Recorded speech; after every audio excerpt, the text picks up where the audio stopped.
Hey folks, Matt from artoftheimage.com. Got a reader writing in, or a viewer, Michael Reed, and he's wanting to get something for wildlife photography.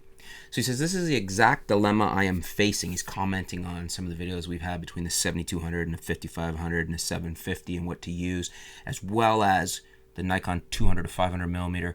And so he says, but with a twist. I'm facing this dilemma, but with a twist. I'm looking at the D5500, the D7100, and the trifecta for wildlife photography. I'm not sure what you mean by the trifecta. Typically in Nikon, when we refer to the trifecta, we mean the f2.8 high-end lenses, so the 70 to 200, the 24 to 70, and the 12 to 24 f2.8. That's what I would refer to as the trifecta. I would love to hear some options from people who have tried both. The lenses I'm looking at are either the Nikon 200 to 500 image stabilization, so the VR, or the Canon 400 millimeter, cheaper and weatherproof. Any advice would be welcome. I'm not sure which Canon 400 you're talking about. I would have thought you meant the 100 to 400, but I don't think that's cheaper than the 200 to 500. For me, I can tell you right off the bat, the answer here is I would get either the 7100 or the 7200, just depending on if you can afford the little extra for the 72. You get the better shot buffer, the better depth to the buffer, so you're not going to jam up shooting raw. So I would go with that, either the 71 or the 72. I'd be fine with either, and I would get the 200 to 500 because it effectively gives us a 750 millimeter, very good performing VR lens. That's what I would do.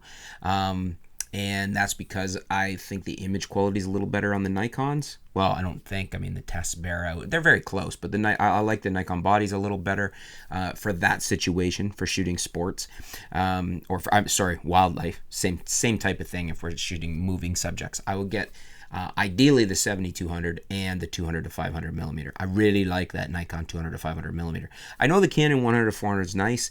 I think the 400 on the Nikon is going to be a little bit better performing than the 400 on the Canon because it's the end of the range. Even the 500, you get the 500 on the Nikon. You don't get the 500 on the Canon. So that's what I would do. But what do you guys think? Would you go with one of the Canon bodies, maybe the 80D? That would probably be my choice if I went Canon. I would get the 80D and the 100 to 400 is probably the way I would go for the Canon system. Now, being that I shoot a lot of video, that's probably actually the way I would go. But if you're just wanting it for wildlife photography, then I would go with the 72 and the 200 to 500. What would you guys do? One of the Nikons and the 200 to 500, or would you go with one of the Canons and the 100 to 400? Let us know in the comments below. Let us know which camera and which lens, and give us your reasons why, and we'll try and help Michael out here. Thanks for your question, Michael. Stay tuned. We'll be back soon here at artoftheimage.com.